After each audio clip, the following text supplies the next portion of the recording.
Well, I guess there were a couple of things that you mentioned, instead of just going in complete other directions, when you were talking about empires.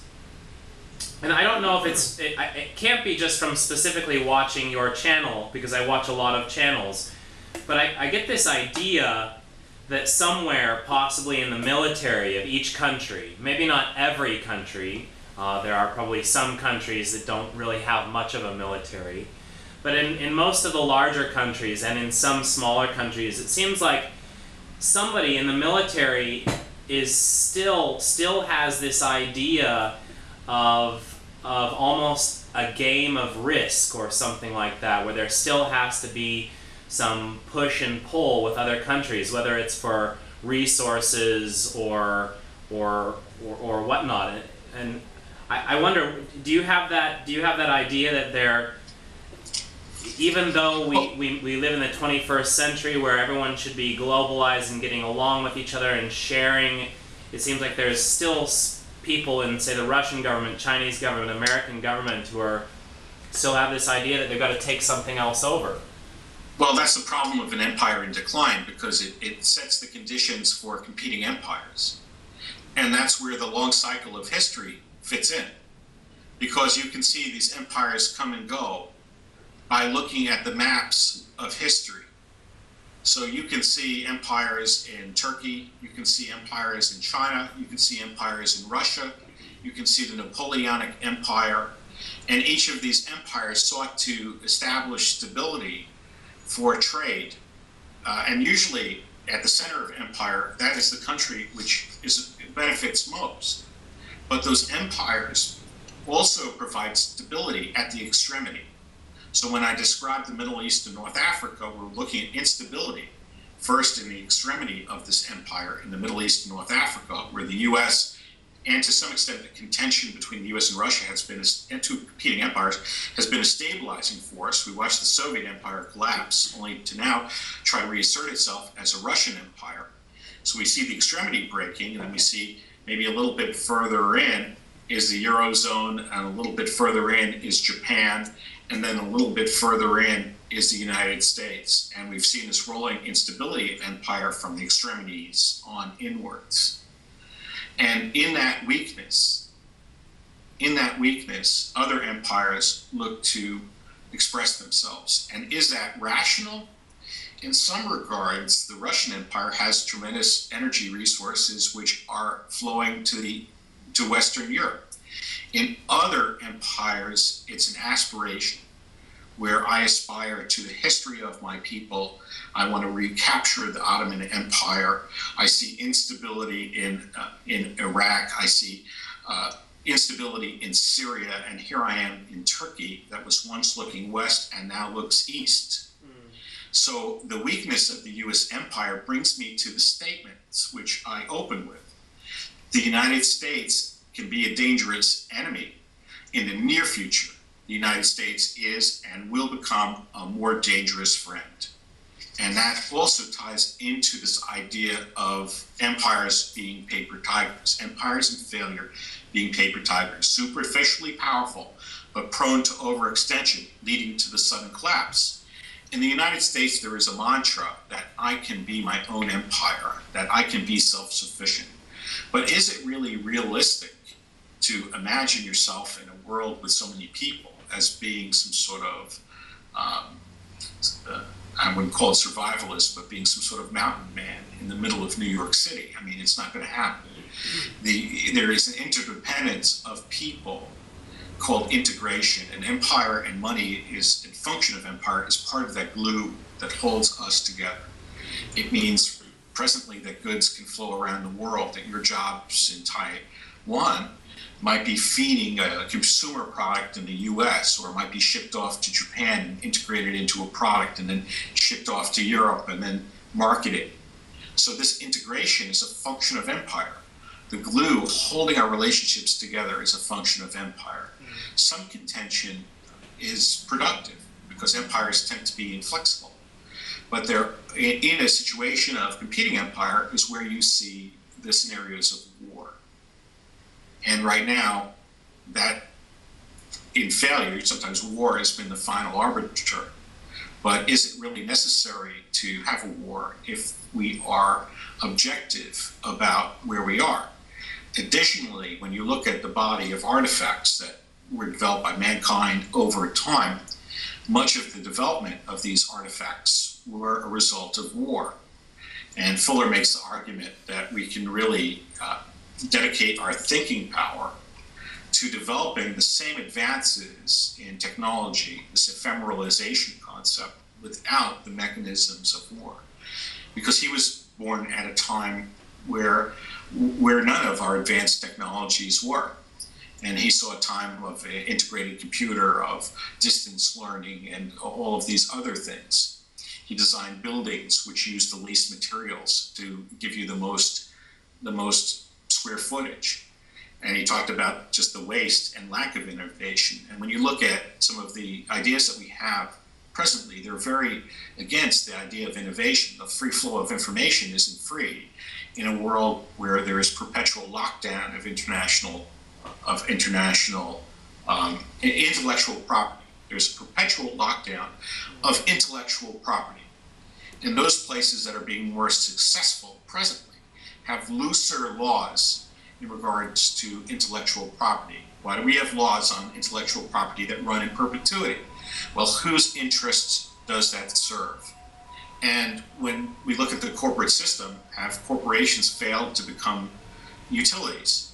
Many times you have a corporation because you can't accomplish something individually. So you group together with a group of people, you raise capital, you set up machine tools, and you do something that would be very hard to do as an individual. But now we have corporations which are dictating our well-being into the future, and that's not a productive thing, causing our food supply to become poisonous. That's not a productive thing. So we have to rethink what we consider to be valuable. And I think the reason I started my talk today with the list of things I was thinking about was to say, when is the last time you developed? I don't know you personally, so I just have to ask this question. When is the last time that you developed a list of 12 things which might have tangential or close relationships, and thought about the way that these things interact? And how long has your view been in understanding the world that is around you? And how short or long is the view of your peers? And what is their focus? Are any of them focused on history? Are any of them focused on economics? Are any of them wondering why there are dislocations or failures in the economic system? Have people realized there's a failure in law? Do people think that we're communicating meaningfully with each other? Have people considered the trajectories between justice and law? In countries that you could have tremendous amounts of law and be very short in justice. So when we start to think about trajectories, we become very enabled to think about alternatives. And that is exactly where we need to be today. Anybody else like to ask a question? Yeah, I would like to ask, three of us are actually from Eastern Europe, and our country is like friend of the USA, and we will send soldiers to Afghanistan. So, right, and is it Ossetia or is it Macedonia? Macedonia? Okay, because you're looking at right now under the policies that were with the collapse of the Soviet Union. And I traveled in communist Bulgaria. I saw the Berlin Wall fail, and I felt that I had to get over to a communist country to see what it was like. And I hitchhiked overland into communist Bulgaria to see what it was like. In some respects, the Soviet Union was a stabilizing force. That doesn't mean that it was necessarily a good force, but it was a stabilizing force throughout its great empire. Now that empire is split up into pieces. That initial breakup may have been very beneficial to people, but it's only beneficial to the point where the rule of law stays intact. Where the rule of law is lost, we have civil war, and we saw that with this country that was stable under the Soviet Union, Yugoslavia. And then we saw that break up along ethnic lines. And when I look at this region that is in the middle of the landmass, that has been a historic pivot point between empires. And during the Bush administration, there was the idea that we could put troops into former Soviet territories in Afghanistan and the stands all the way into Georgia and Ossetia. And I feel when I look at the map, Georgia and Ossetia is one of those key regions. And if you can control those key regions, and that's the reason why the U.S. is to an extent in Afghanistan, if you can control these key pivot points, then you can exert your control over land of this great land mass. And that is why those areas are so strategically important to the U.S. empire. And that is why I said that the U.S. as your friend could be worse than the U.S. as your enemy. Because the ability of the U.S. to fund its empire is transitory. It's transitory because it is a paper tiger. So when you look at your people and your governments, are they aware that the U.S., which is viewed as magnanimous force in some regards, post-Soviet collapse, could really be a detrimental force? Because Theodore Roosevelt said, I think, and this is a paraphrase, never use high-sounding language. Never use big words unless you can back them up. And a declining empire cannot loses the ability to back up its big words with action. So the U.S. has aligned itself with a lot of countries of the former Soviet Union. It's aligned itself with the Republic of China. It's aligned itself with Japan. But can it really stand by those assurances, thereby making a friend a more dangerous enemy by fostering complacency? Did I answer your question? Did you ask a question? Well, I'm not sure about the details, let's say, or the time frame of how would a friend, U.S. as a friend, become a very bad friend, whereas in an enemy. How would that look like? More detrimental. It's not going to be a direct enemy, right? But right. Your friendship with the United States is dangerous because you rely on it. Right. And the United States cannot back up its promises. Right. Can't do it. It's impossible. It cannot fund the empire. It's impossible for the U.S. to say, I will help shelter you against the Russian Empire. I will help shelter you, and I will take you into the basket of international trade. I will make you a partner. It can't do that anymore. It cannot do that anymore.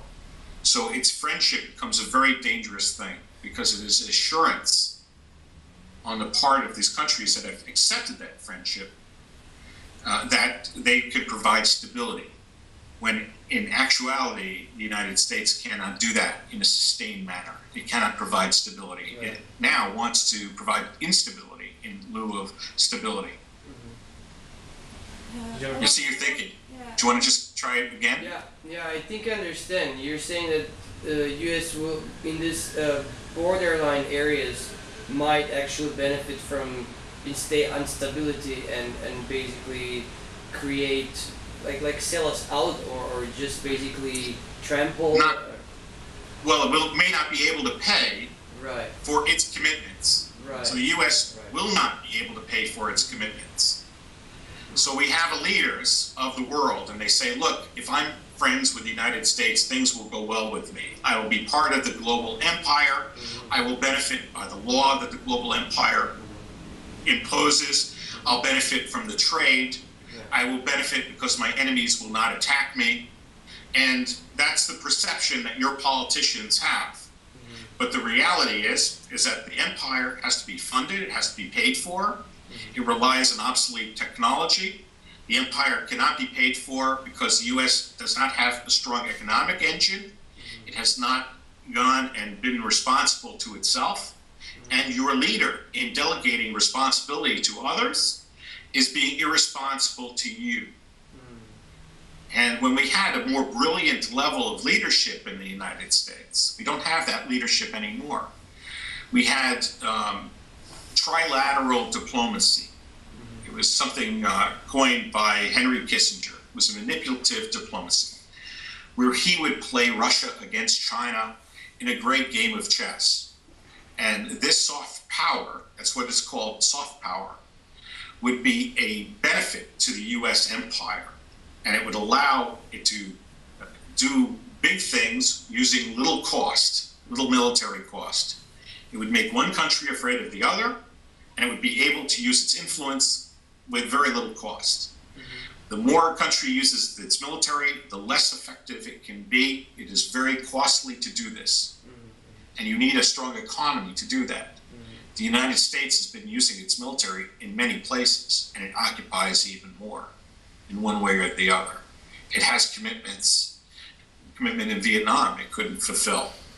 And it didn't understand what Vietnam was in the political game. When you read a book by Robert McNamara, he talks about all his mistakes being the Secretary of Defense, how he wasn't empathetic, how he didn't understand people of his time in Vietnam, he didn't understand Cuba. That lack of empathy is typical of a country with a short historic horizon.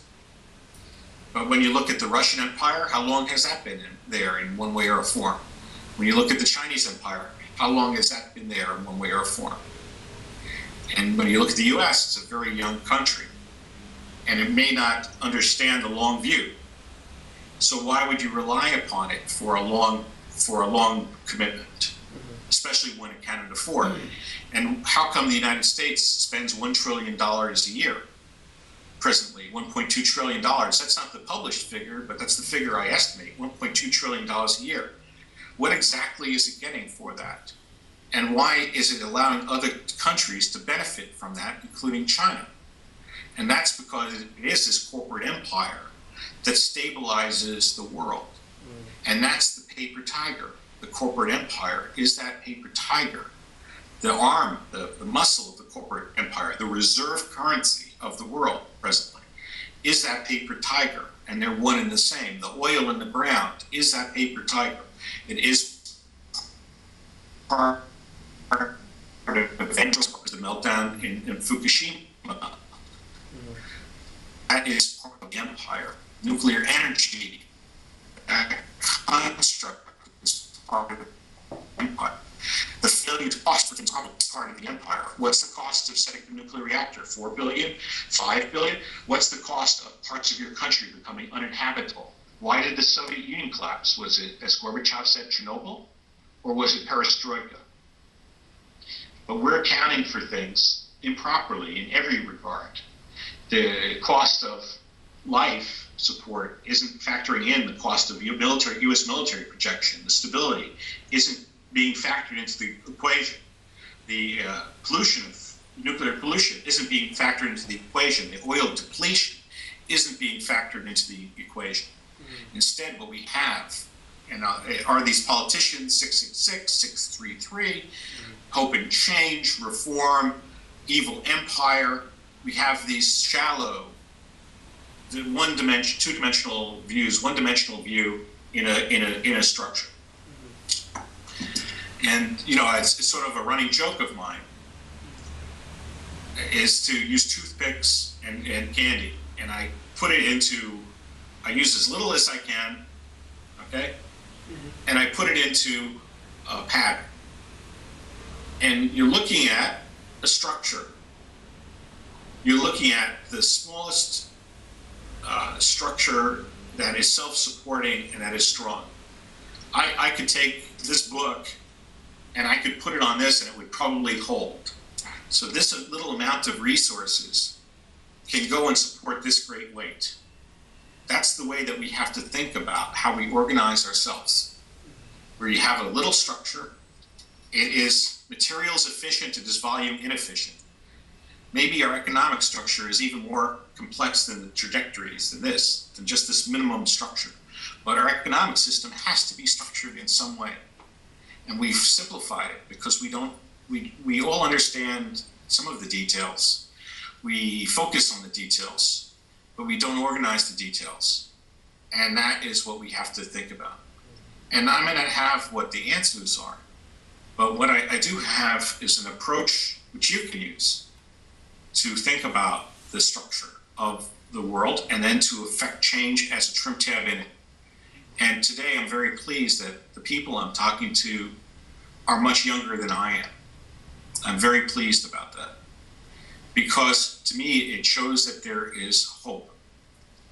Because when you look at the people that have affected the change through history, all of your great leaders have been in your age group. Us people through this crisis, the older people through this crisis, and we watched this in the collapse of the Soviet Union, tend to lose some life support. When the Soviet Union collapsed, life became harder at first for many people, and they lost access to life support, and the lifespan of people went down. Today, people are dying from diabetes, they're dying from things which are totally preventable in the current system. I can lose 5 years of my life or 10 years of my life because of this problem. At your age, you can lose 5 years to 50 years of your life, depending on how well the world is managed. You can be shipped off to a war. You could be in Taiwan and have a misunderstanding and try to have no reunification, no independence, no war, and have a war. How much of your life could you lose then? So that's why it's important for you to be thinking, because you can affect the change the most, and you are in fact the most powerful because you have the most to lose and the most to gain. And for me, I'm very pleased to have a group that's young that can be the leaders for thinking, the advocates for thinking and the advocates for change. Do you still have some more time, Warren? Well, I think I'd like to wrap it up. Okay. It's time to go to the beach. But That's fine. We're just about out of time too, but we want to say thank you to you, and I think maybe if we have some more questions, we can go to your website or we can post them on because you're going to post this video on YouTube, right?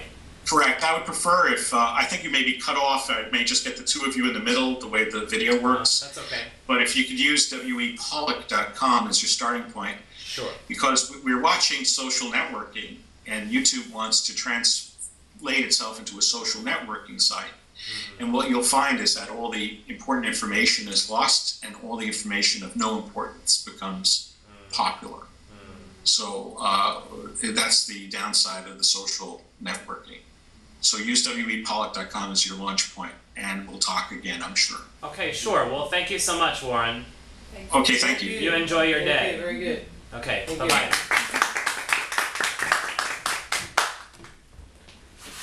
Okay, goodbye, guys. Bye-bye.